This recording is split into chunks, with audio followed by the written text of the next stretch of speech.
everybody, welcome to Matt's Metal Show. Yeah, what are we talking about today? Well, shit. I'm going to talk about some Queensryche. Queensryche. We started off way back in, 1983? Yeah. With their little EP that they had. I got a cold today, so I'm going to be chugging water.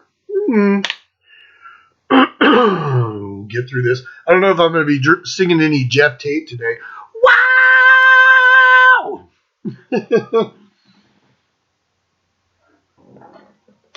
We'll see what happens, right? There are 16 studio albums. One of them's an EP, but it's important. And then there's a cover album, too.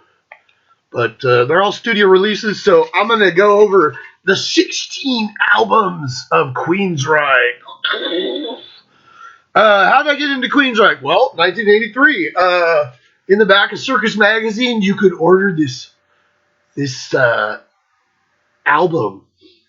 It was an EP by this band from Seattle. You know, it was 1983, Seattle. We're like, never heard of these guys. And I remember my friend Spencer ordered the album, and then I heard it at his house, and then I went and ordered it. And it had like 4 songs on it.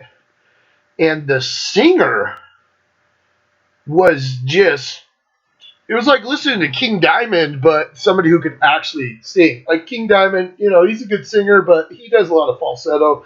Jeff Tate could just wail. So, remember getting that EP and listening to the fuck out of it. And then later on, when The Warning came out, you know, we got The Warning. I saw them open for Kiss on their Warning tour. It was like the Kiss Animalized tour, and Queensryche was cool as shit. Kiss was, yeah, whatever. So I've had a long relationship with Queensryche over the years. They're one of those bands, and I know we all have them.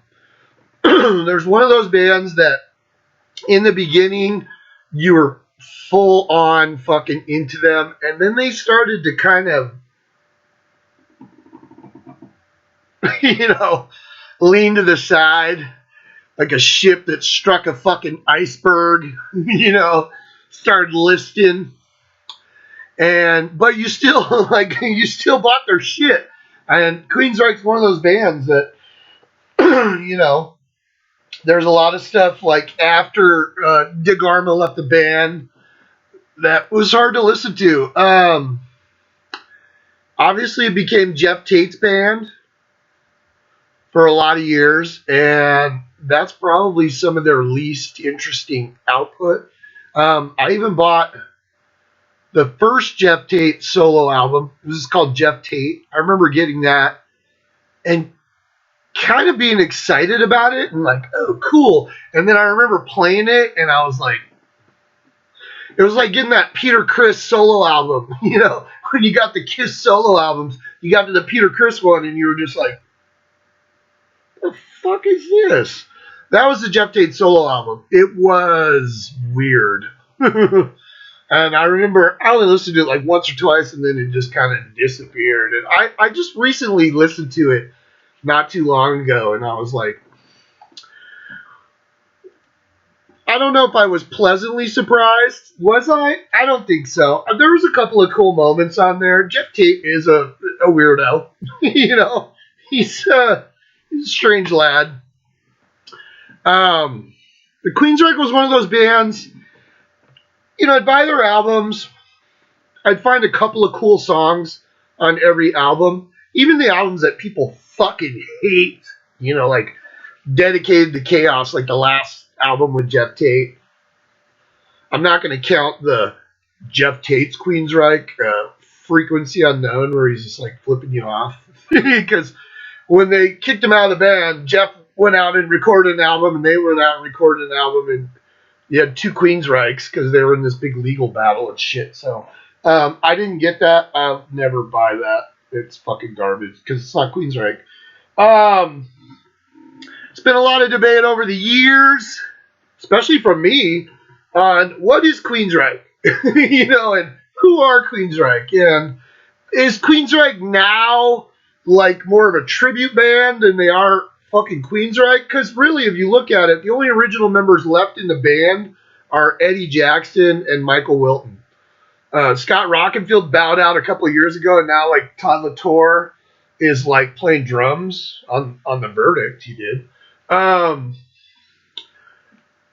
And then Jeff Tate went out solo, and I have no interest.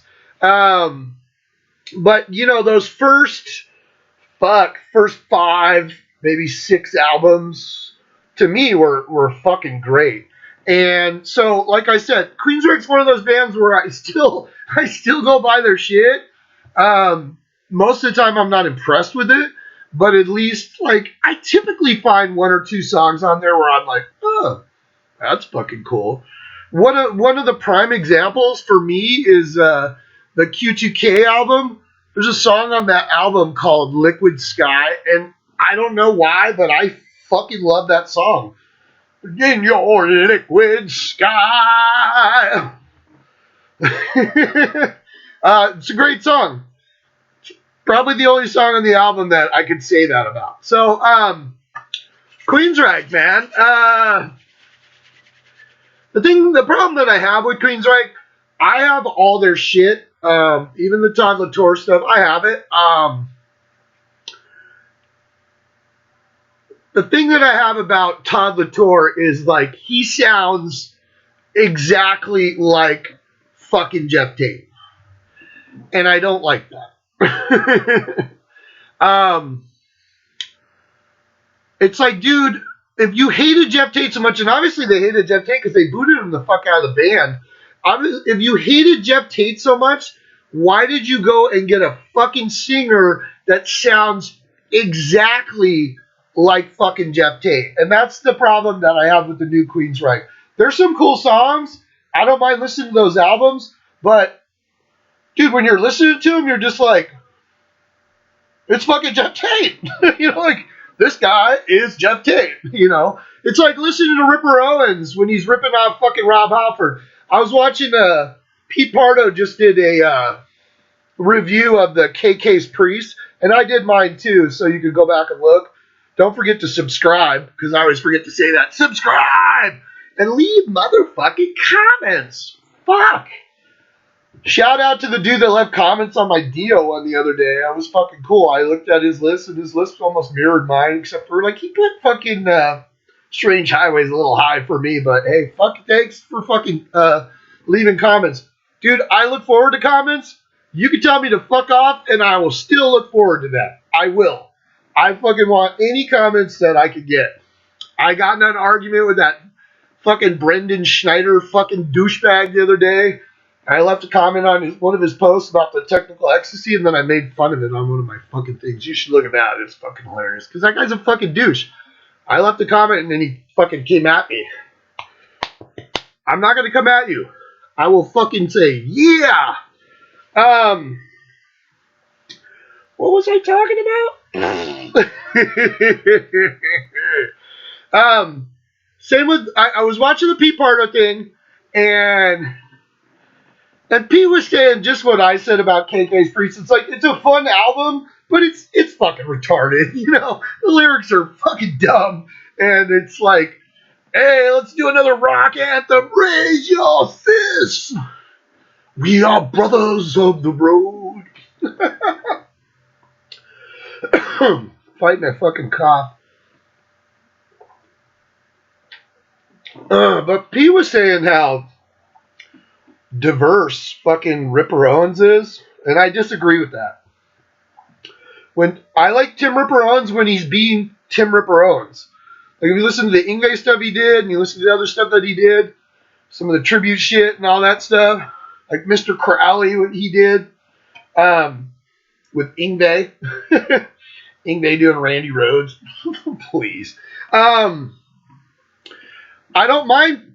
Tim Ripper Owens is a great singer. He's fucking got a phenomenal voice. But the thing is like, if you listen to KK's Priest, dude, he's emulating fucking Rob Halford.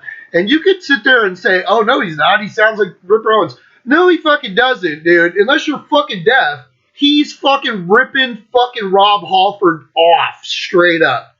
And I hate that shit. Same with Todd Latour. I hate the fact that it's like, dude, be your own guy. You're a great singer. Todd Latour's a fucking phenomenal singer. Why the fuck is he like emulating Jeff Tate? Why? Because Queensryche has no fan base left because they pissed it away over fucking 5 albums, 6 albums, 7 albums. You know, we could go all the way back to like Here in the Now Frontier and say that's probably where they started pissing away their fan base. But dude, you can do the same vein of music. It could still be Queensryche, but don't fucking be Jeff Tate, dude. Because it's just a ripoff, man. It's a fucking cover band, dude. You know? I gotta answer this fucking text. Woo! Anyways, though, so what was it? What year was it? Let's check it out. So, like 2012. That's when like the shit finally hit the fan. Like they were just fucking sick. Jeff Tate's wife was like managing the band, right? And then his fucking daughter was like in charge of the fan club. And finally, Queensryche, they'd had enough of Jeff, and and I guess he got into a fucking fight with Scott Rockenfield and he like spit on him or some shit like that. So in 2012, he fucking left the band. Like I said, he ran out. He recorded Frequency Unknown, which is fuck you, F you. And Queensryche went out and recorded, well, they waited a year, but they recorded Queensryche, the self-titled album with Todd Latour on vocals. And that was in 2013. So, the Tale of Two Queensryches. So they went and they fought in court. And at first, like, Jeff was awarded, like, they could both go out as Queensryche. And then when they really got down into the court battle, it was said that, like, Jeff could say he was the former lead singer of Queensryche for a while. And then he was the only one that was allowed to do like Mindcrime 1 and 2 in their entirety. Some weird stipulations, but, you know, Jeff Tate went this way and Queensryche went this way and whatever. Like I said, I'm not really following Jeff Tate. I know he did some metal album with some band, some fucking European band, where they basically just did everything and all he did was sing on it. And it's fucking lame. I'll put it up here what it is, but I listened to it and I was like, wow. So Queensryche, man, they're still around in one incarnation. Like I said, Eddie Jackson and Michael Wilton are the only folks left in the band that are from the original Queensryche. So, and Jeff Tate wasn't even the original singer, was he? Well, sort of. He was in a band called Myth, and they kind of snuck him over to do the EP, and then they were kind of trying to woo him, and he finally ended up staying in the band. I think at first, like, he didn't want to, but hey. So Queensryche, 16 studio albums from Queensryche. Oh yeah. Jeff Tate's Queensryche. All right. Well, let's start it off. My voice is in and out today because every time the weather changes, because it's been hot and cold and hot and cold. Today it's going to be hot again. Yesterday it was hot. The day before it was 70 degrees. Yesterday it was like 82. So every time that fucking happens, I get like a fucking throat and fucking cough and ugh. It's not because I smoke 1,000 cigarettes a day. Start to sound like Lucille Ball. Hey, Ricky. Let's start off with number 16. Number 16, we're going to go 2006. We're going to go Operation Mindcrime 2. I know people are going to be like, well, wow, that's at the bottom of your list. There's 2 reasons it's at the bottom of my list. One, it's not really a Queensryche album. It's not. It's like a Jeff Tate solo album. Most of the band didn't even play on the Scott Rockenfield didn't play on the album. Most of it was written by the producer, and he even, I guess they had to go to court for some shit, and he even put in a fucking signed fucking sworn statement that basically this album was recorded with studio musicians. And what was his name? Jason Slater, and I think he played guitar. He wrote all the fucking songs with Jeff Tate and Mike Stone. Mike Stone was the only guy that was actually in Queensryche that actually like played on the album. But there was a bunch of fucking studio musicians and shit. Because I think at this point, Queensryche, the band, they didn't really want to go do Mindcrime 2. And neither did their fans. And I'm one of them. Because I'm like, some people could say, like,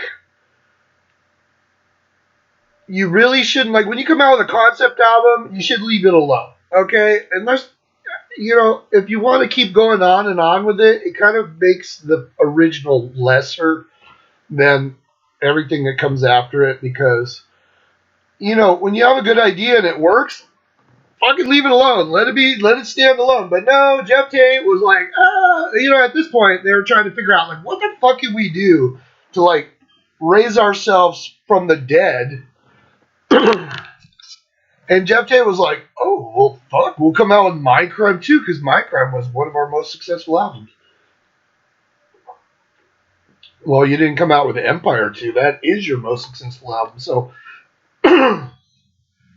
so, so Mindcrime 2. Starts off with Fahrenheit Overture, which is kind of cool. It's this kind of fucking industrial kind of thing. And then the first opening track, well, it has Convict, which is 9 seconds long. And it's just basically like a guy going, all right, convict, whatever. I'm American. I'm American. I'm American. That's a cool song. The Hands is a cool song. The Chase, and it's got Ronnie James Dio. Ronnie James Dio plays Dr. X on this album.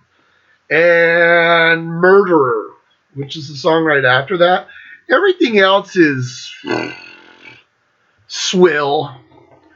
I remember when I saw this album drop back in 2006, I was like, what?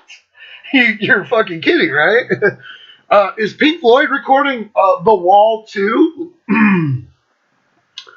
Are they? Is fucking The Who getting back in the studio and putting out Tommy Part 2? Maybe. I mean, you could probably say Quadrophenia was Part 2. I mean, the same you could say with Pink Floyd is like, what was that album that everybody fucking hated? My fucking voice is shooting out today, so we're gonna do the best we fucking can. A lot of people think that the final cut was like kind of like part 2 to The Wall, and a lot of people didn't like it. I actually like that fucking album, so. But, you know, there's a point where you leave well enough alone, and Operation Mindcrime 2, the band wasn't into it, so they all started kind of backing off, and Jeff Tate was like, fuck it, I'm going to give it to the producer, and Mike Stone, the other guitar player that's replaced, you know, fucking Chris DeGarmo like 6 times removed. And I'm going to basically just get this album done no matter what. And that's what he did. So this isn't really a Queensryche album. Like I said, I know Scott Rockenfield for a fact didn't even play on this fucking album. And then it's kind of murky on how much input the other guys had. So that's why I put it very last. I wasn't looking forward to this album. I remember when I got it, I got it because I was like, well, let's see what this is about. By 2006, Jeff's voice sounds like my voice does now. So, but there's some cool moments on it, but I wasn't sitting around waiting for fucking Operation Mindcrime 2, and neither was anybody else because this album didn't do shit. So, that's my number 16, Operation Mindcrime did have Ronnie Dio on it. Oh, yeah. Number 15, and this is like the Blarney Stone for fucking shitty Queensryche albums. It's 2011's Dedicated to Chaos. Dedicated to Chaos. A lot of people everybody hates this fucking album, including Queensryche, I think. This was another album that was kind of adding to the fucking straws that broke the camel's back. If you listen to the band, they didn't really have a lot to do with this album either. This is basically another Jeff Tate driven album. I think Hotspot Junkie, I think Eddie Jackson helped him write that. You know, there's little parts hit and miss where like the band might have had some input, but like Michael Wilton just said like, oh, that was our singer's album basically. Dedicated to Chaos is totally chaos. There's not a great song on there. I think What We Do is like the only song that I rated like above average. The rest of them, I mean, like, this is a weird fucking, I don't know, I don't even know what the fuck this is. There's songs that are just like, is it industrial? Like, what is Queensryche doing? I think in 2011, if they would have gone back, because grunge was pretty much over and everything. I mean, 2011, fuck you, it was 10 years ago. Like, you could have, like, done what Queensryche did now and kind of go back to the formula that was working in the first whatever many years, but they didn't, you know, because Jeff Tate is this artist and he played saxophone on this fucking album.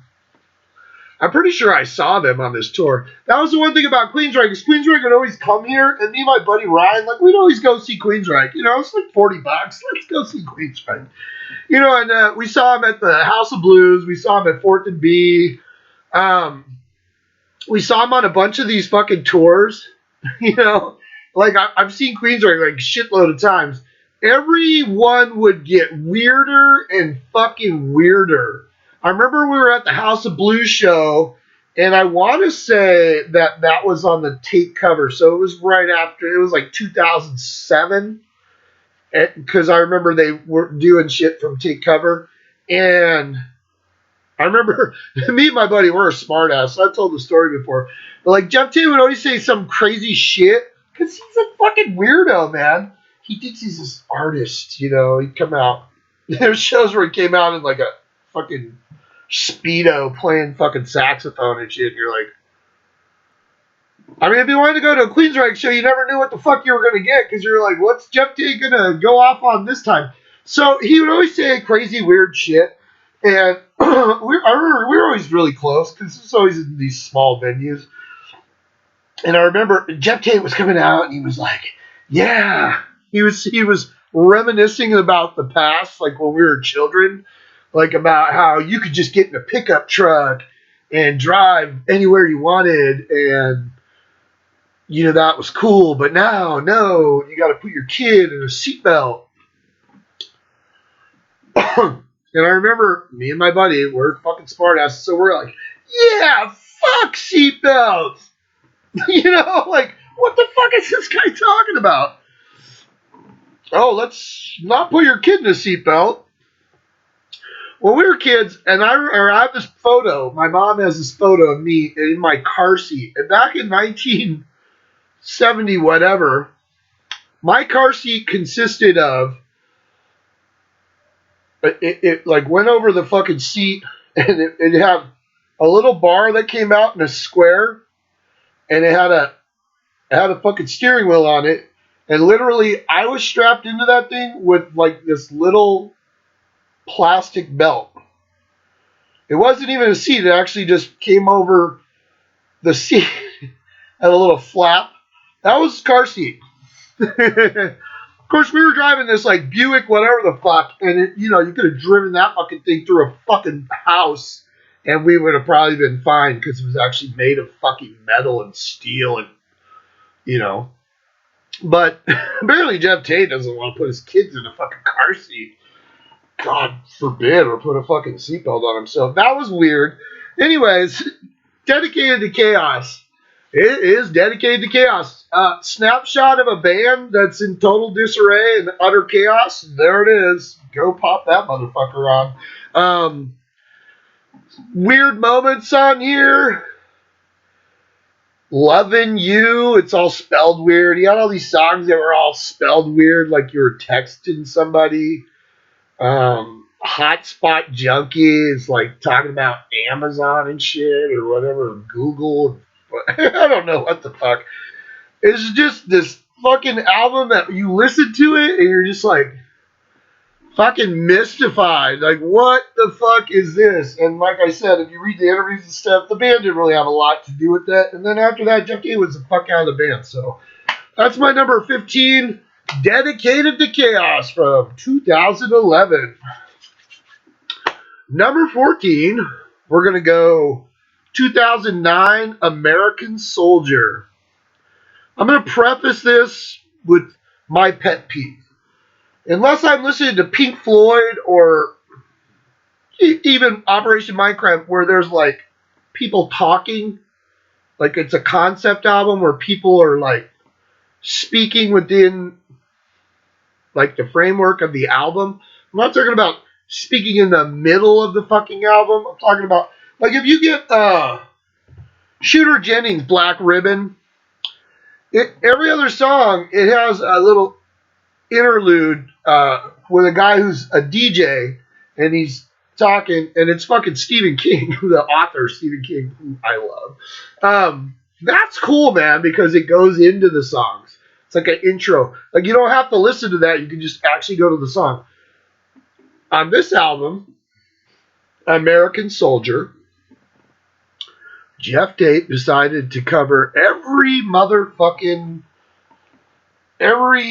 American war since like what, World War One up to like the Gulf War. There goes my voice again.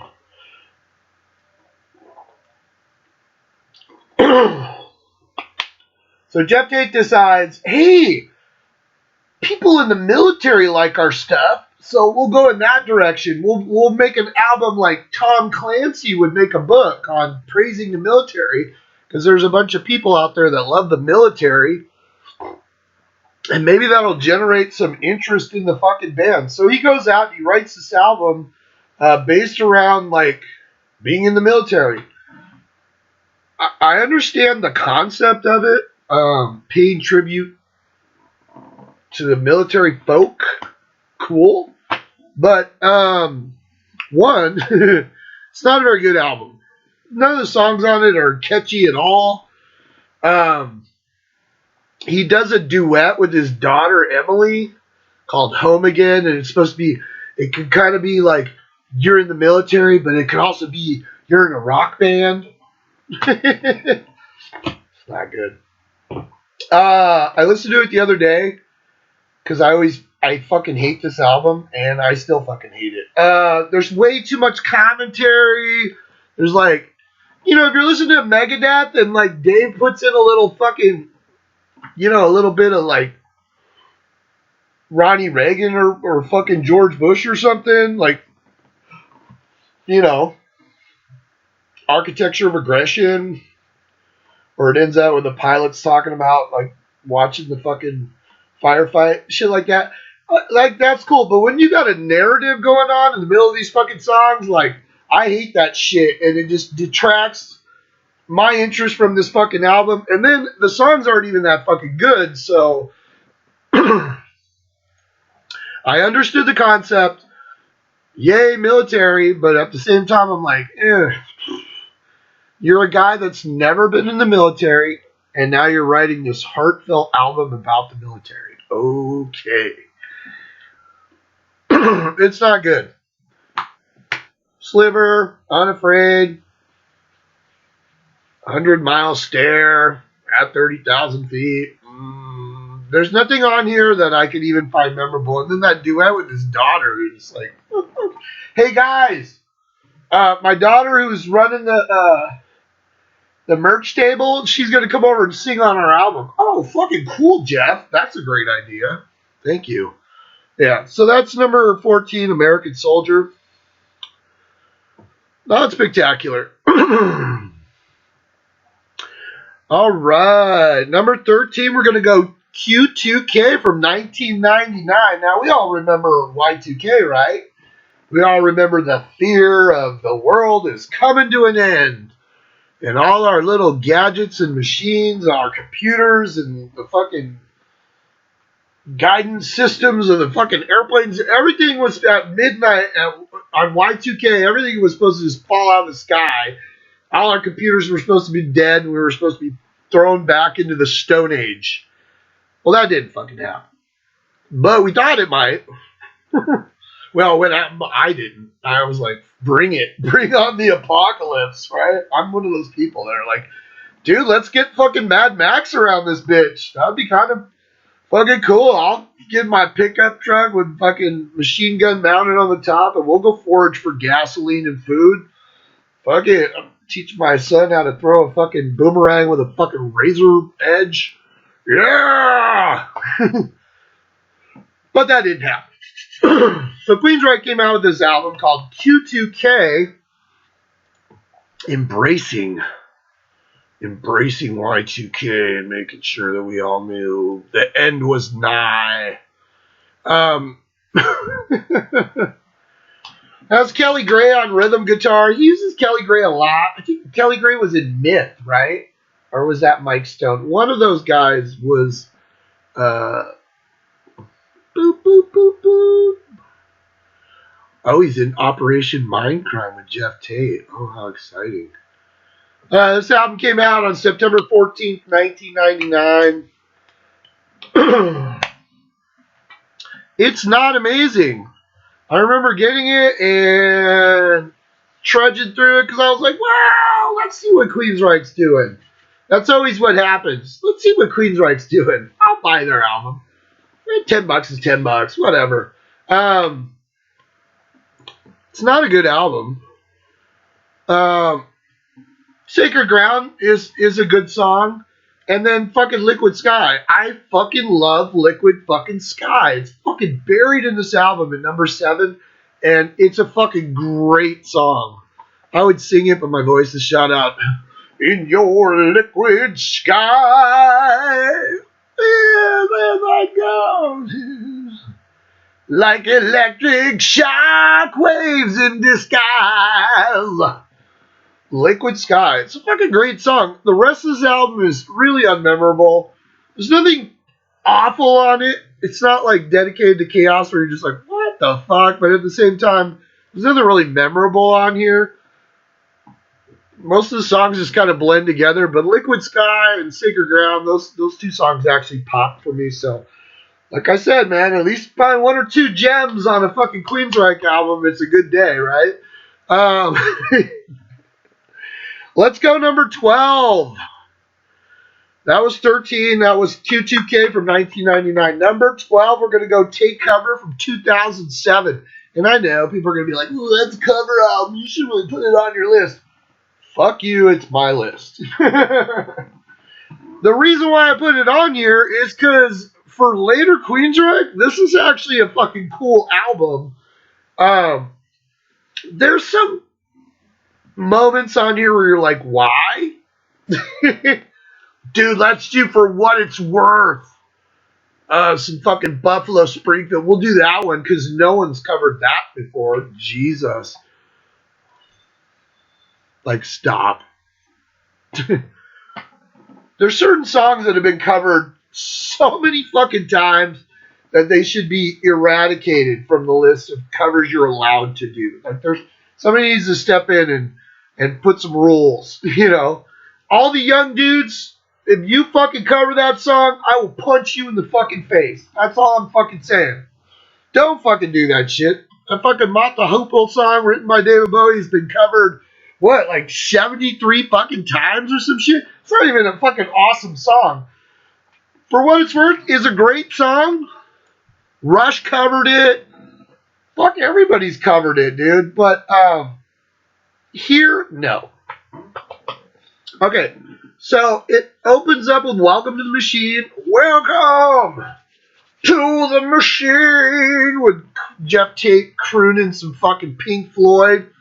It's fucking cool as shit, dude. For Love of Money. They did Innuendo from Queen on here, which is kind of trippy. The best part of the album, if this was an album, it would be the second side. Because the first 6 songs, they're alright. I mean, Welcome to the Machine's really good.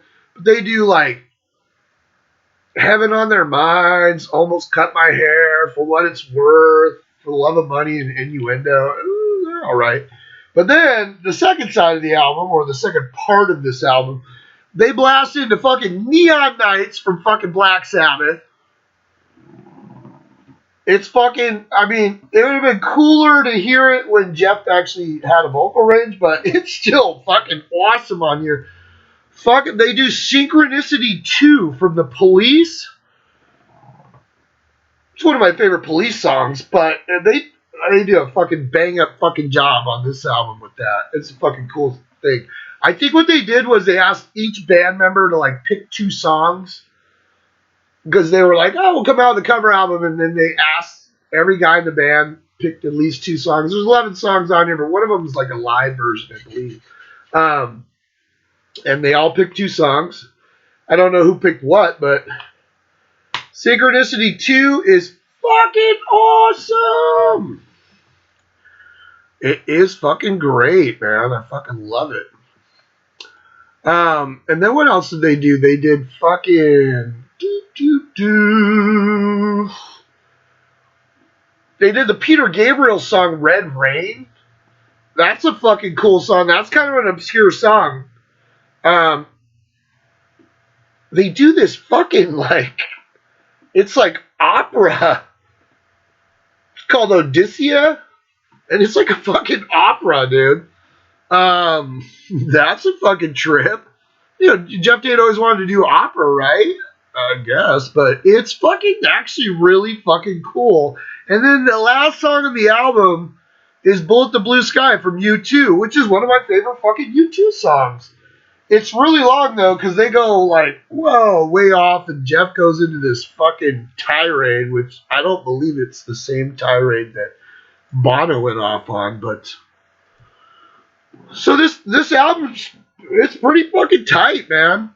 There's some shit on here, but there's at least 6 songs on here. 6 out of the 11 songs are fucking good to great. I know they're all cover tunes, but I don't give a fuck. They're fucking awesome. So, that's number 12. Take Cover from 2007, the cover album. Number 11, I'm going to go, this will piss people off, but I don't give a fuck. I'm going to go, number 11, I'm going to go 2019's The Verdict with Todd Latour. Todd's playing drums. Scott Rockenfield. There's this weird... They don't really want to talk about it, or Scott doesn't want to talk about it. I don't know what the fuck, but they act like Todd or Scott Rockenfield like mysteriously just stopped being part of Queensryche. Okay. Maybe he was tired of like ripping off Jeff Tate. I don't know. It's not like he went and joined the Jeff Tate band. I don't know what the fuck he's doing. He's probably working in Walmart. Because these guys aren't huge rock stars. They're not like worth tons of money. The Verdict from 2019. It's a fucking solid album. Like I said, I don't mind the Todd Latour stuff. I just mind the fact that it sounds like fucking Jeff Tate. There's like a middle section of the album with Propaganda Fashion, Dark Reverie, and Bent. I love those 3 songs. They're fucking great. But Blood of Levon opens it up. Man the Machine, Light Years, Inside Out. Like, it's a cool flowing album. It's a solid album. But those 3 tracks, number 5, 6, and 7 in the middle, are really fucking good. I just felt like, I know a lot of people like praise this album and went all fucking bug shit crazy fucking cuckoo on it. I didn't really get that vibe from it. I just kind of got the vibe like, it's Todd Latour singing fucking Jeff Tate again. And now he's playing Scott Rockenfield. Next week, he'll be Michael Wilton. Pretty soon it'll just be called Queensryche with Todd Latour. And he'll be playing everything. He'll be Wolfgang Van Halen. He'll be playing everything. So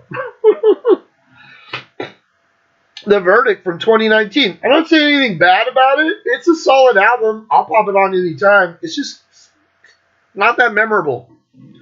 And that's kind of the problem with some of the Todd Latour stuff. Yeah, it sounds like old Queensryche.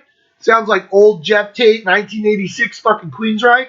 But at the same time, it's not as hooky because Kirsten Garbo's not in the band. Fuck you, fucking Scam Likely motherfucker. I fucking hate those motherfuckers. Ugh. Yeah. Same can be said with number 10, Condition Human from 2015. That's a solid album. I remember getting it and I was like, oh, actually I think I got this before I even got the Queensryche album. Arrow of Time is good. I like Guardian, the first two songs that open. I-9 is a fucking cool song. And then the rest of it, it's cool.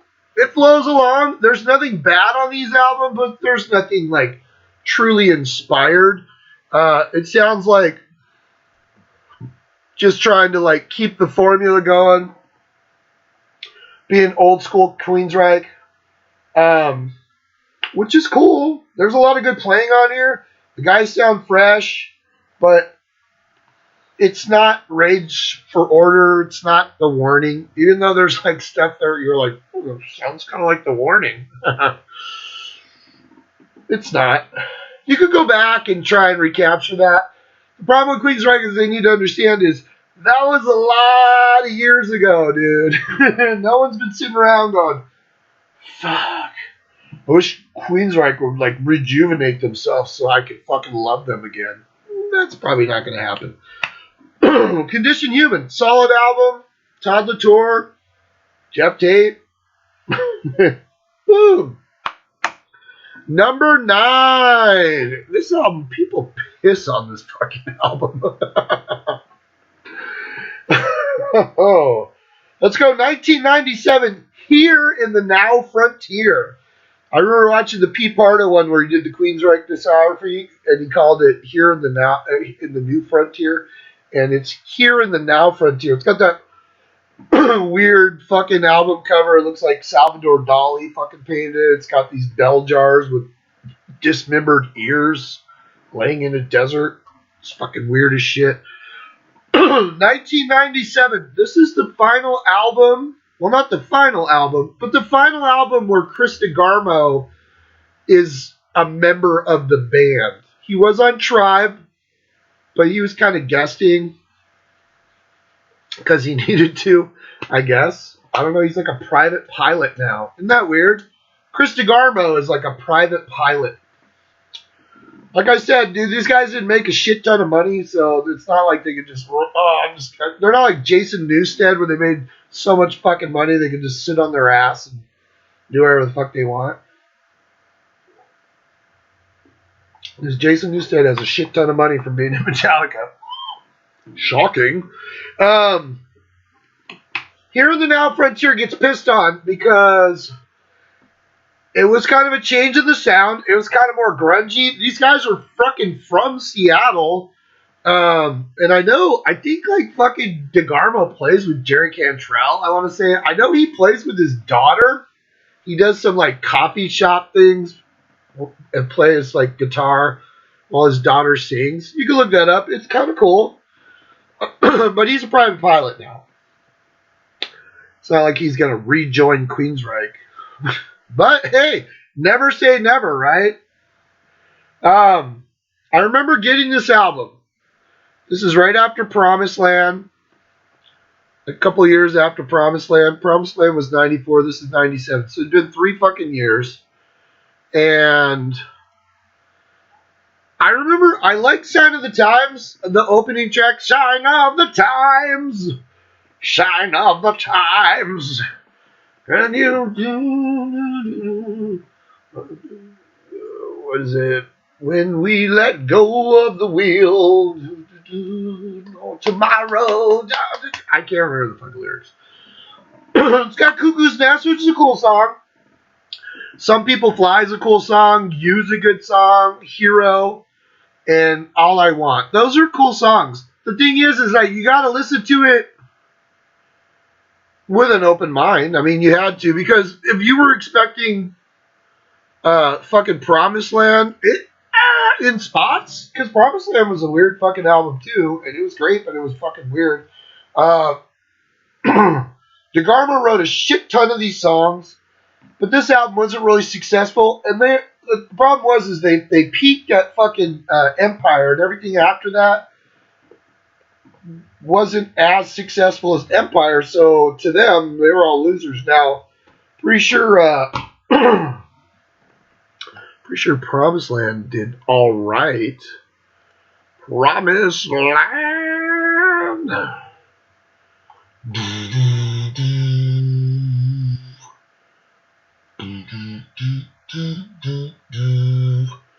Promised Land went gold. No, it went platinum. It went platinum in America. Promised Land did. But you have to look at it and say, well, Empire went 3 times platinum. So you're like, well, and then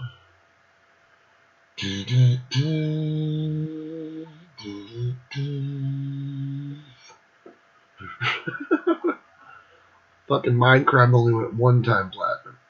So their biggest album obviously is Empire, of course.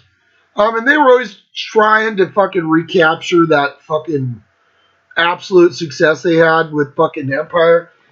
So Chris DeGarmo, they're from Seattle. All these Seattle bands are out singing around with like Jerry Cantrell and shit, Alice in Chains kind of shit, because they are from Seattle. I mean, just like Heart is from Seattle. I mean, there's Seattle bands that people don't kind of, they look more like Pearl Jam and, these Nirvana and shit like that. They tried to be different and it didn't work. But it's not a horrible album. It's number 9. It has that handful of fucking cool songs. I put, like 6 good songs out of fucking 14. So 8 of them they're all right. They're not terrible, but they're like kind of grungy, kind of straightforward. You could say grunge, but grunge was kind of straightforward. It was like kind of a mix between hard rock, like Black Sabbath-y kind of stuff, and then kind of, simple, not super intricate. So was kind of grunge, was just like, here you go. So Queensryche, they used to do a lot of intricate shit, a lot of intricate guitar parts and stuff like that, and then they kind of just toned it down to a lot of heavy, groovy, fucking weird shit on here. So this album was successful, but it's not fucking terrible by any means. So Here in the Now Frontier, and this would fucking signal in like the departure of Chris DeGarmo. He left the fucking band, and they did Q2K, and that was successful. So they were like, "Hey, Chris, can you help us out, bro?" Which brings us to our next album, Tribe, from 2003. Yeah. Tribe is one of those albums that it's one of those slippery albums we'll add to the list of slippery albums. Tribe is I always fucking forget about Tribe. It's got that cover where it's like Indian, it's like the little Queensryche logo drawn out on a rock in chalk. So Chris DeGarmo came back for this album and he played on it and he wrote like a bunch of the songs. How many songs did Chris DeGarmo write? He wrote 1, 2, 3, 4, 5. He wrote 5 of the 10 songs. So half the album, Chris had a hand in writing. I remember when this album came out, and I got it because pretty much I'm like programmed to buy fucking Queensryche albums for some reason. But this was one of those ones I bought it, I listened to it like once, and I gotta put it aside. Not too long ago, I actually popped this bad boy on because I never gave it its due because I was just like, okay. Um, and there's some cool shit on here. There's about probably the 5 songs that Chris DeGarmo wrote. No, not all of them. Open is the opening act. That's a good song. Desert Dance is cool. Falling Behind. Rhythm of Hope. The fucking title track is so fucking weird, but it's cool. And there's a song called Blood. That's a fucking good song. The rest of it, it's alright. Nothing stellar. Nothing like, oh my god, this is amazing. Thank God Chris DeGarmo's back in the band. And I think the record company, if you read about it, the record company kind of like tried to fucking like get a little dicey and say, oh, this is like a reunion. And Chris DeGarmo was like, what? No. And he fucking bolted. So, yeah. Number fucking 8 is Tribe from 2003. Tribe. Number 7. Oh, we're going to go to 2013. We're going to go to Queensryche. And that's the first album with Todd Latour as the singer. This is really good. This felt like going back in time. Now, if you were a dumbass and you didn't know that fucking Jeff Tate was no longer in fucking Queensryche, you as a, like, listener that didn't have all the information, you could really go into this album blindly and listen to it and ask yourself, what the fuck happened? Did fucking Jeff Tate's voice just suddenly fucking reappear? Literally, if you had no idea what was going on and you listened to this and you were a big time Queensryche fan back in the day, you would think that that fucking Jeff Tate found the fucking fountain of youth and he fucking guzzled it down, and all of a sudden Jeff Tate from 1985 had come back, because that's what this album fucking sounds like. It sounds like the band's rejuvenated. X2, which is like the little blurb opener. Dude, there's parts in there of NM156 from fucking The Warning on here. I mean, dude. Where Dreams Go to Die, Spore. There's fucking great songs on here. Midnight Lullaby is just a little blurb, and then it goes into A World Without. This is a fucking solid album, and it fucking sounds like fucking Queensryche. What you don't realize is, oh, that's not Jeff Tate. But it sounds a lot like Jeff Tate. A lot. So,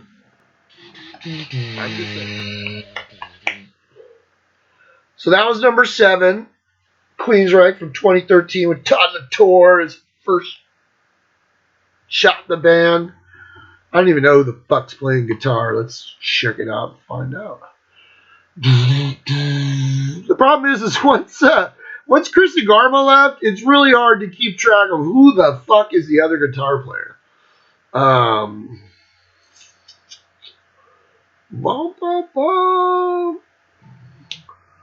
Parker Lundgren is the other guitar player. Oh no, who the fuck? I'm sure I saw him if he's in the band. If he was in the band on that fucking masterful fucking Queensryche Cabaret. Queensryche Cabaret. Yeah, we went and saw that shit. Whoa. Okay. That was fucking weird. Yeah. Number 6, we're gonna go. Ooh, that was a good segue, wasn't it? Number 6, we're gonna go fucking Promised Land. Promised Land came out a couple years after fucking Empire, the big giant success of Empire. I mean, 3 times platinum for Queensryche was giant success.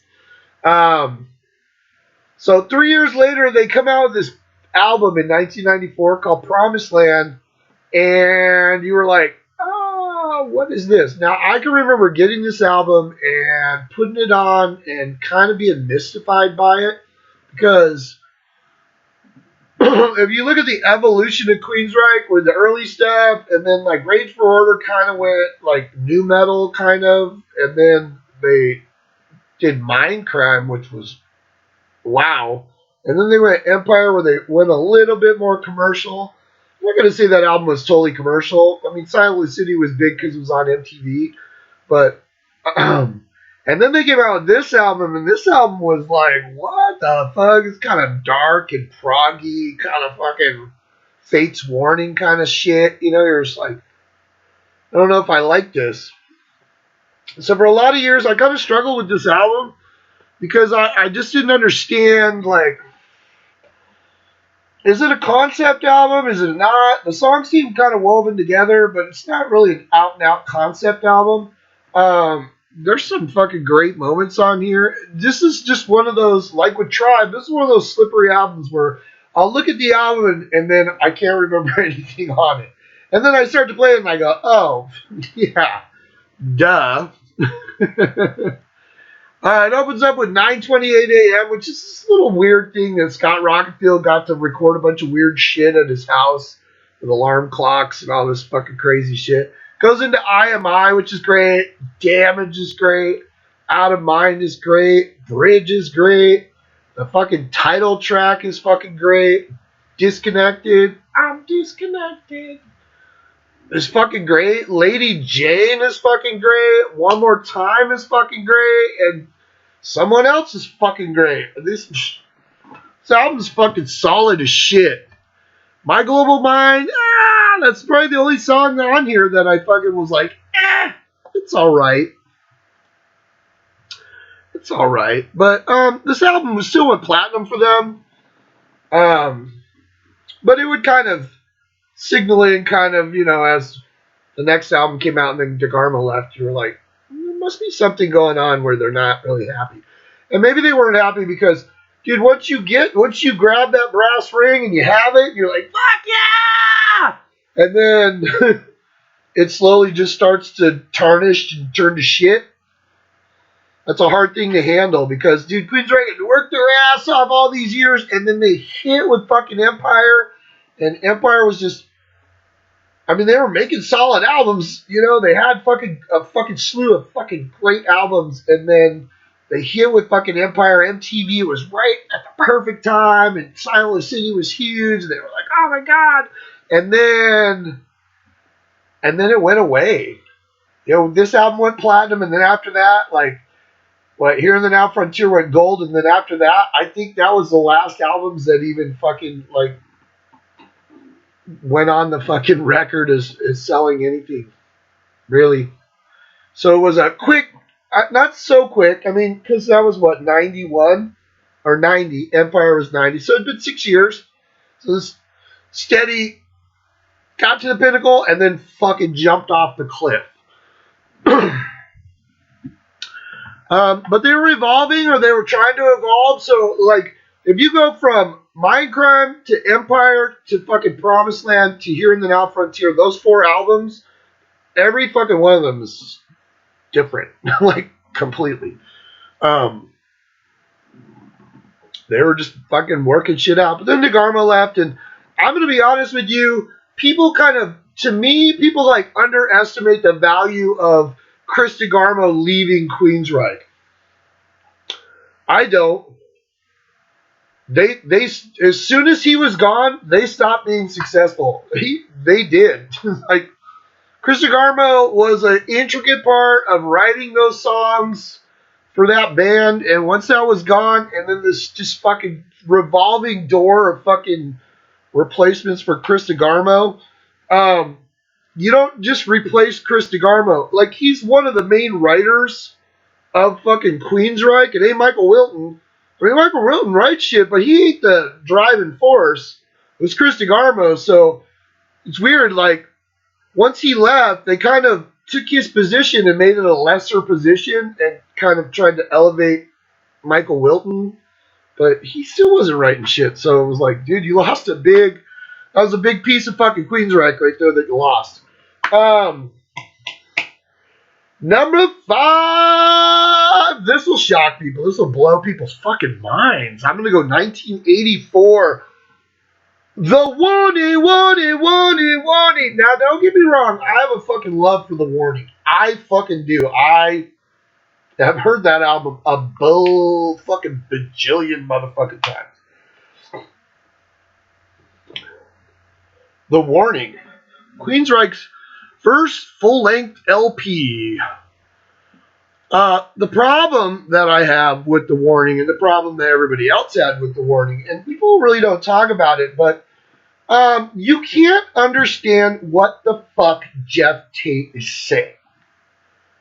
Except obviously on fucking Take Hold of the Flame you can, because he slows it down and you're like, we see the light of those who find the world has passed them by.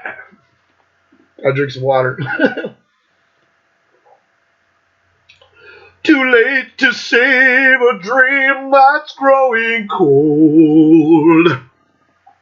We realize that fate must hide a face from those who try to see the distant signs of unforetold. Oh, wow! And then he hits that note that if I did, I would die.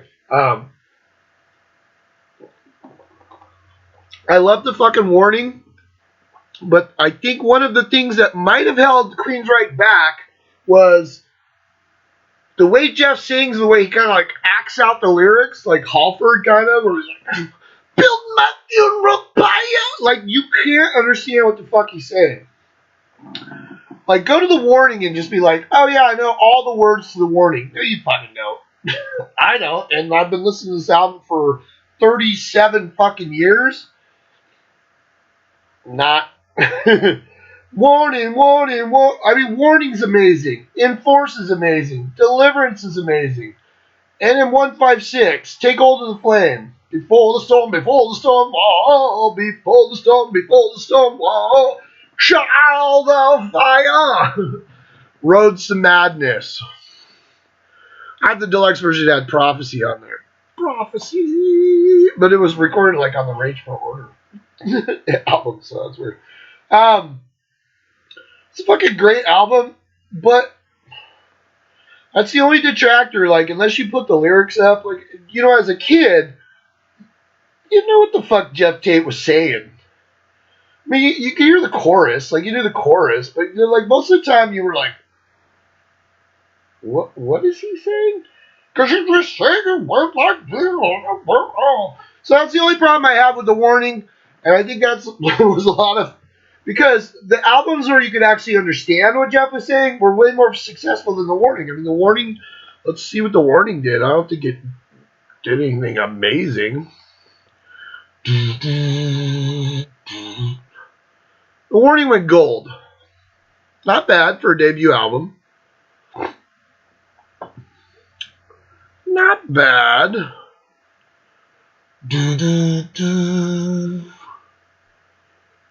Whoa, warning, warning, warning, warning.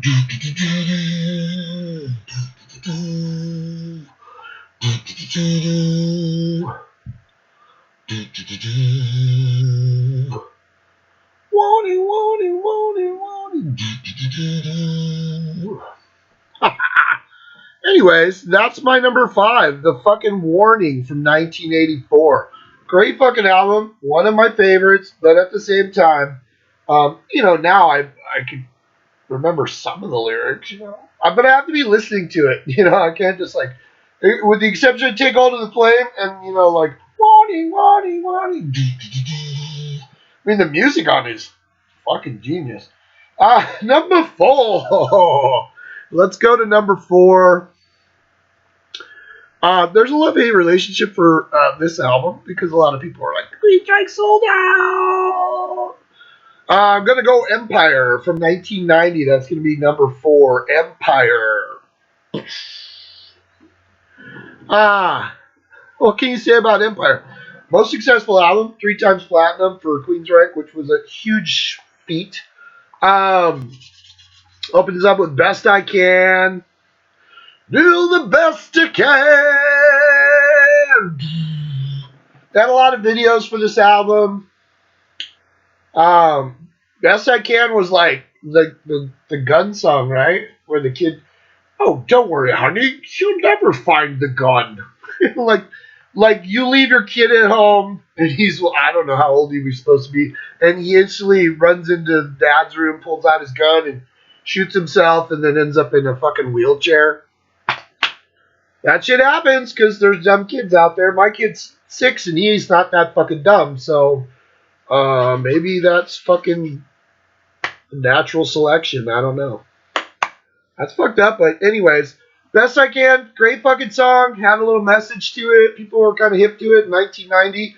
The Thin Line is great. Jet City Woman. Oh, that's a fucking great song. Della Brown's a great fucking song. Another Rainy Night Without You. My absolute favorite song on this album is Empire. And the thing that sucks about Empire, for me, I love that fucking song, but I hate the last part of it where Jeff goes into this fucking triad on law enforcement. In 1986, law enforcement was only 1/3 the spending share of, blah, blah, blah. It's like, dude, that song is fucking brilliant, and you fuck it up at the end. I still fucking love it. It was like, Charlie used to work after school at the cinema show. Gotta hustle if he wants an education. Got a long way to go. Now he's out on the streets all day selling crack to the people who pay. He's got an AK-47 for his best friend. Business, the American way.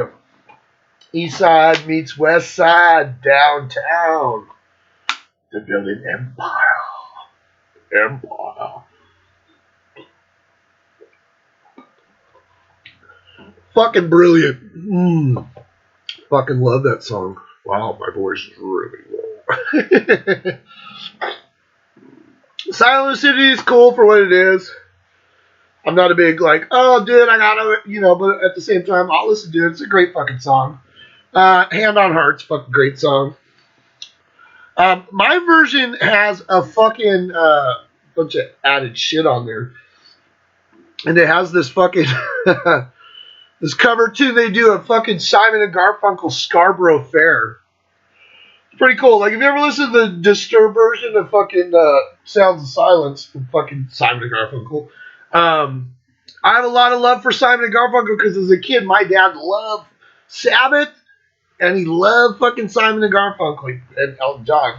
He played the fuck out of like Simon and Garfunkel's greatest hits. And Scarborough, we all know.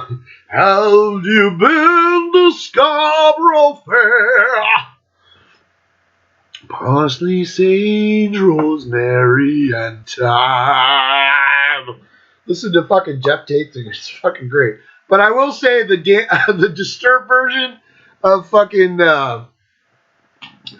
Sounds of Silence is fucking brilliant. Like, because it starts off with David Draymond just singing, and part by part they kind of like add the guitar, and then they add drums, and by the end it's this monstrous fucking thing. It starts off with just him singing, and ends up like, it's amazing. This is a great fucking album. There's a reason why it was popular. Not just because MTV was pushing all the videos, which they were. They had a video for Jet City Woman. They had a video for Best I Can. They had a video for Silent Lucidity, of course. It was the right time, the right place for Queensryche, and so they were hugely popular. This album was hugely popular. A lot of people think, like, it's so commercial. It's not really commercial. I don't understand. It's commercial because it was successful. Because there's nothing on here that's like so out of fucking Queensryche's box that I'm like, what? So, that's number 4, fucking Empire. Empire. He's got an AK-47 for his best friend. Business. The American way. I just wish Jeff Tate would have shut the fuck up about, like, expenditures and bullshit. Like, thank you, Jeff. Charlie's a fucking criminal selling crack with an AK-47 because we didn't spend enough money on the police. Okay. Okay. Number 3. Number 3, I'm going to go back to that little fucking EP We bought out of Circus Magazine, in the back of Circus Magazine. Queensryche. Now, there was a song called Queen of the Reich that was already in the can, and the band didn't have a name, so they were like, fuck it, let's call it Queensryche. Queen of the Reich, I'm coming for you. I can remember sitting in my buddy Spencer's bedroom and putting the needle down on this fucking album and going, what the fuck?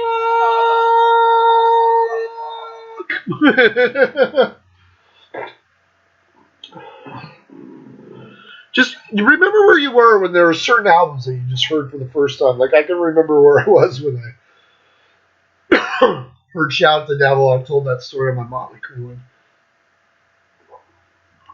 First time I ever heard Sabotage was in Spencer's bedroom too. He was like fucking totally into Sabbath, and he got Sabotage. We used to listen the fuck out of that. Sabotage became my like favorite fucking Black Sabbath album ever. Fuck, dude, I remember us sitting there looking at this cheesy fucking, had their picture, or Jeff Tate had the weird bags. I'll put a picture up in there. They were all like kind of, wearing leather straps with little weird shit.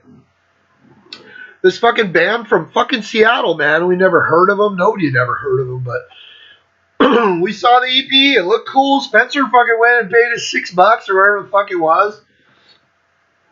And we listened to it, and I went out and fucking bought it too, and then got it delivered and was like, wow! 4 songs. Queen of the Reich. Fucking Queen of the Reich! I'm coming for you. Oh, God. It's got Knight Rider. It's got Blinded. What you say? And then it's got Lady Wore Black. Here's a sign of a distant times. The lady wore black. Feel the years through the tears in her eyes. Holy shit. I listened to this fucking... I had to go make a tape of it. And I just kept recording the 4 songs like on the whole tape. So I didn't have to keep flipping the fucking album over. And I listened to the fuck out of this. I was just like, oh my God, these guys are fucking awesome. Years later, when they did the remasters of all these, they added on like the live show from Japan, from like the fucking Warning tour. It was like Knight Rider, Prophecy, Deliverance, Child of Fire, Enforce, Blinded, Lady Wore Black, Warning, Take Hold of the Flame, and Queen of the Reich is coming for you. Knight Rider didn't really get a lot of love. Oh no, yeah, it did. They played all fucking 4 songs. That's a fucking great one to get, but just to have the EP with the 4 fucking songs on it, that takes me back, man, to when I loved fucking Queensryche, when I was like, fuck. And that was kind of the cool thing about it. It's like, dude, you saw this little ad and you fucking took a chance and you were like, holy shit. And then as Queensryche started getting more and more popular, you were on the ground level going, I mean, I wasn't living in Seattle and watching them play in clubs, but I was like, oh yeah, fucking. By the time Empire hit and was huge, you could kind of look back and say, I remember when those fuckers were nobody, and they're nobody now. So hey, fight the power. All right, number 2. Ooh, number two. What's it gonna be? This will be an odd choice for some people, but not for me because this was the album that I just fucking loved. Came out in 1986. It's called Rage for Order. The thing about Rage for Order was I remember going and hold on just a second. Let's see if we can actually get some memorabilia down. Every time I do one of the shows, I always say, God, I should bust out some of my memories, Little fucking Hold Your Fire tour program. Woo!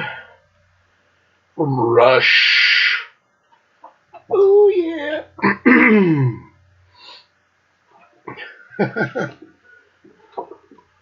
Yeah. The fucking Dio tour. There's so much glare. It's the fucking Last in Line tour program. And signed by Vinny Appice, too. That's cool. Here's the one I forgot with my Motley Crue on. My Motley Crue fucking girls tour program. Where they were all pretty.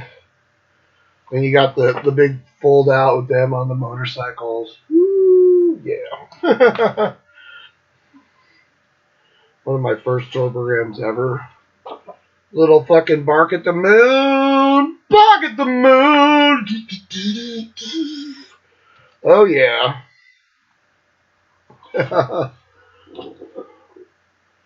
Little fucking Ronnie Dio fucking. Yeah. Which one was this one? Was this the one with Claude? Oh, no, this is the one with fucking, with Craig. Yeah, Craig. Craig! Oh, fuck. Little Diary of a Madman. Yeah. Diary of a Madman. Oh. What is this?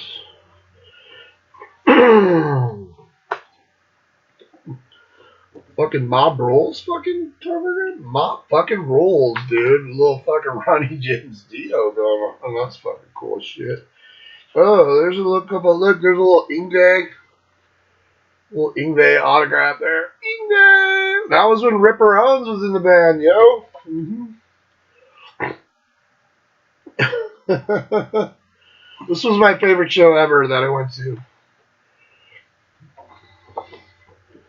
That's when I had front row to fucking. I sat there in the front row holding this fucking thing all night. The fucking Rush fucking Power Windows. Little fucking. These are some of the fun things that I had. Old David Lee Roth. I told my David Lee Roth story the other day. We were at the show and Steve I got blown up. Look at this. Look at Dave. Ooh, Dave. He's so sexy. Woo. That's when he had that weird comb over. This one's cool, and you totally can't see it because he signed it in ballpoint pen. But you see it? You can kind of see it a little bit. Dave signed that. David Lee Roth. David Lee Roth. What did I drop? Oh, fuck. What is this? There's all kinds of little goodies here. Oh. Oh. It's a fucking Racer X poster. Signed by Paul Gilbert. Matt. Paul Gilbert. Yeah. Met Paul a bunch of times. He's a fucking cool dude. But the whole reason I fucking went through this was it's hard to see, but I met Queensryche, the whole band, and they signed. You can kind of see. You see where they signed it? Yeah. They signed my Rage for Order, every single one of them. Woo! Put all this shit up here. I got some more shit here and there and everywhere, but you know I can go through it all. But I remember meeting them. I met them at Tower Records. They were all there. They had all their fucking weird hair. That was the thing about this album is like when you looked at this picture, you're like, are they in fucking like an Anne Rice novel? Are they all like cool rock and roll vampires? What the fuck is going on? You know? They had this look with like, you know, they had a bunch of weird lapels and fucking little, you know, fucking shoulder pads and shit. And their hair was all like Scott Rockefeller. I think he had like silver hair going on, like fucking Bride of Frankenstein and shit. Rage for Order. I remember, I'm pretty sure I saw him on this tour. I can't remember. Pretty sure I did. I love this fucking album. This was the first album where you could kind of understand what, well, except for the first one. The first one and this one, you could kind of understand what the fuck Jeff Tate is saying. And I was walk in the shadows. Tonight we're living a dream. Walk with me. I only dream in infrared. It's got a cover tune called Gonna Get Close to You. The Killing Words. It has fucking Chemical Youth on there. Chemical Youth. Rebellion! Oral Supremacist. What the fuck did that mean? Now, I was like 16 when this came out. And I was like, what is an oral supremacist? Not oral like O-R-A-L, but oral like A-U-R-A-L or some shit like that. I'll look it up. We'll figure it out. Oral Supremacist has got London. It's got Screaming in Digital, and then it's got I Will Remember. Woo! Mine has a bunch of bonus tracks because it's a fucking remaster. I know they look like fucking Anne Rice, fucking, Vampire Lestat fucking vampires, like they were gonna, like they were creatures of the night all of a sudden. I don't know what the fuck, but I loved this fucking album. It was right around the time I was like 16, and I remember this album came out, like, Ultimate Sin, 86, it was like, Turbo. I wasn't into Turbo though, but like I fucking listened the fuck out of Ultimate Sin. Woo, Jakey Lee. Fuck, got to meet them. They were all cool as shit. We were at Tower Records. We missed Tower Records. They just closed the fucking store down and just be like, hey, Queensryche's here. Cool. Iron Maiden. Fucking met Iron Maiden. I met Wasp.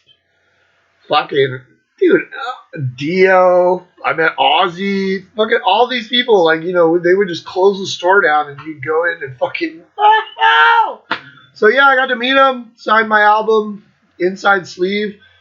And, yeah, it's pretty cool. But I love that fucking album. It's one of those nostalgic albums that's good. I talk about nostalgia albums. Some nostalgia albums, like, they're dear to you, but at the same time, are they as good as you think they are? Or are they just cool because that's when you kind of fell into that band? For me, Rage for Order is both. It's like Theater of Pain in '85. A lot of people piss on that Motley Crue album, but it's one of the best Motley Crue albums that they ever did. I don't know what you were expecting from Motley Crue, but that was one of their best, catchy, fucking just good album. Fucking good production. What else was Motley Crue going to give us? Same with this. Good production. Fucking great album. Catchy tunes. Fucking cool. Fucking weird. Kind of, a lot of gang vocals, like fucking Old Accept, or it's like, we are rebellion, and just like, yeah.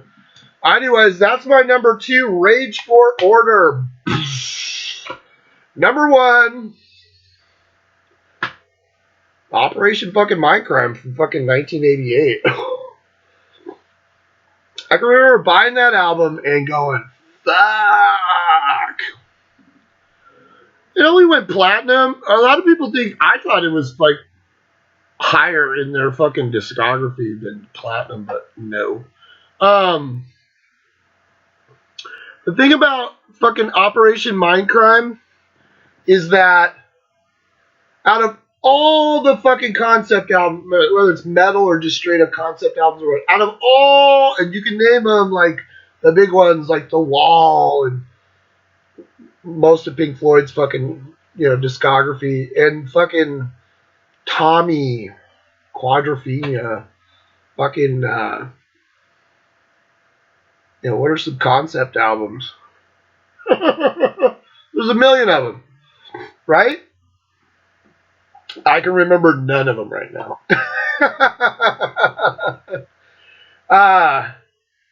Nostradamus? Concept album. Concept albums were iffy, dude. You had to have balls as big as church bells to do a concept album, because Basically, what you're saying is this whole fucking album is dedicated to one thing. Like fucking Music from the Elder by Kiss. It's a concept album, and it was ballsy, and it did not do well. I fucking like that album because some of the best music Kiss ever did. But Kiss fans didn't like that album because it wasn't. I want to rock and roll all night, a party every day. You know, it wasn't. It was fucking Mr. Blackwell. Why don't you go to hell? So Queensryche fucking just dives into the fucking foray of fucking concept albums. So when I first got it, I remember like, I knew it was a concept album. Everybody did. There was ads in fucking Hit Parade and Circus Magazine or whatever, you know, the rock magazines we were reading. You know, it's a concept album from Queensryche. And I remember I popped it on.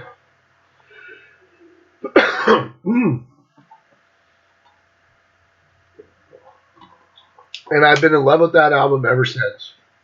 That is Queensryche's perfect fucking album. It's fucking glorious. From beginning to fucking end. Fuck, I even have the live versions that they did. It was fucking amazing. I remember now. I don't remember. Revolution calling, revolution calling, revolution calling you. And welcome to Operation Mindcrime. There's a job for you in the system, boy, with nowhere to sign. Fucking speak the word. The word is all of us. That's fucking spreading the disease everybody needs, but no one wants to see. $25 a fucking John's a happy man. Like, they said fuck on this album, and I was like, yes! The Mission. My favorite fucking song on this album is Sweet Sister Mary.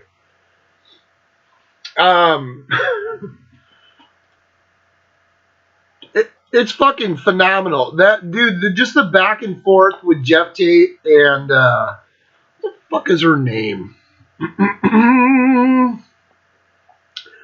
I know her name. I just can't fucking find it. Oh, spreading the disease. Pamela Moore as Sweet Sister Mary, and Anthony Valentine is Dr. X. Kill her. That's all you have to do. Kill Mary and get the priest as well. Used to know this guy named Roy, and we used to do that all the time. People look at us like, what the fuck? Kill her. That's all you have to do. Kill Mary. She's a risk. And get the priest as well. Mary, Mom! I can't sing Sweet Sister Mary today because my voice is shot the fuck out. Sweet Sister Mary is fucking gorgeous. It's such a fucking great song. Oh my god. The Needle Eyes. Oh my god. Right after that long, because Sweet Sister Mary is what, 10:42, and then it just goes into this little short fucking song, The Needle Eyes. Smash my walls into walls of concrete. I heard him say, you'll never get away. Don't ever trust the needle, cause it lies. Electric Requiem. Turn on the lights. Breaking the Silence. I don't believe in love. Waiting for 22. Just, had a lot of little shorter pieces. My Empty Room. And then it had In the Eyes of a Stranger. Fuck. Eyes of a Stranger ends it up. This is why when you listen to this album, or you listen to Rage for Order, or even the Queensryche EP, or even Warning or Empire or Promised Land. I mean, those are the sacred albums.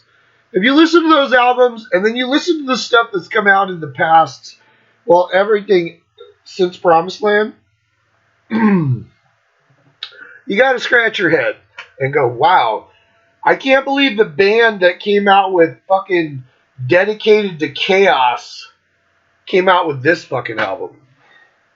It's like on my technical ecstasy tirade that I went on, it's the same thing. I can't believe this fucking band that came out with fucking Sabotage, which is fucking brilliant, came out with technical ecstasy. And so that's the thing, man. It's like a tale of two bands. Well, now it's a tale of like 10 bands. But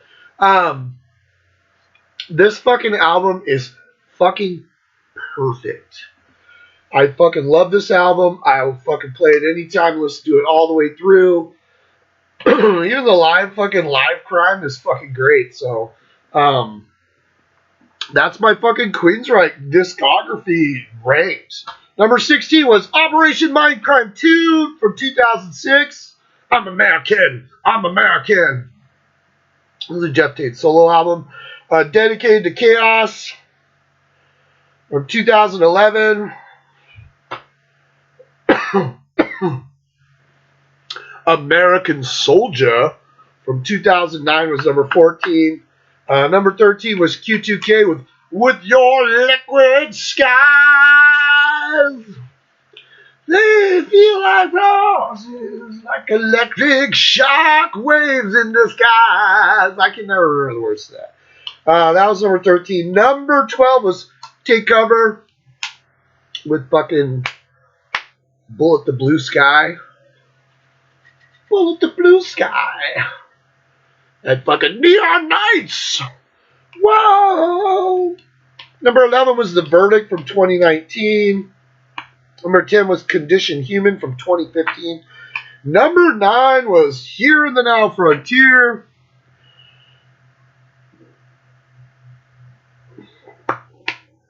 8 was Tribe. 7 was Queensryche, the first album with Todd La Torre, also known as Jeff Tate, the young Jeff Tate. Number 6 was Promised Land. I'm disconnected. Number 5 was Wani. Number 4 was Empire. They're building Empire. Number 3 was Queensryche, the EP from 1983 with Queen of the Reich. Just coming for you. That's the only thing I can remember, right? Oh, this is inside the darkness. Oh, whatever. Number 2 was Rage for Order. Gonna get close to you like a hungry criminal. And your resistance is minimal. Number 1, Operation fucking Mindcrime. Holy shit. I have like a ton of shit from Queensryche. Bunch of live albums. Like I said, the live 84 that's tacked onto the EP is fucking brilliant because it's Jeff at the height of his singing prowess. Woo! What else do we have? We have The Art of Live, and I believe that was in 2004, so that was on the Tribe tour. There's a Live Evolution that they came out with in 2001, and that was right on the Q2K tour, I want to say, yeah. And that was like 2 discs and that, all this crazy shit, man. It was like, fuck, how many songs is that? It was like 30 fucking songs. And there's little song suites where it basically starts off at the beginning and ends up at the end of where they were at that point. The only problem is by this time Jeff Tate's vocals were not as awesome as they used to be. So this would have been amazing like a couple years before that. What else do I got? I know I have another one. Is there Condition? Oh yeah, Operation Live Crime. And that had basically the entire fucking album. They did the entire Operation Mindcrime album, then they did Lady Wore Black and Roads to Madness, and I think on the remaster, if I'm not mistaken, they fucking put on. No, the remaster, yeah, they just put on the live version of the whole fucking album, so. It's fucking great, man. Anyways, that's my fucking Queensryche fucking discography rank, so don't forget to fucking leave comments. Don't forget to fucking subscribe. And let's fucking stay metal, everybody! Yeah!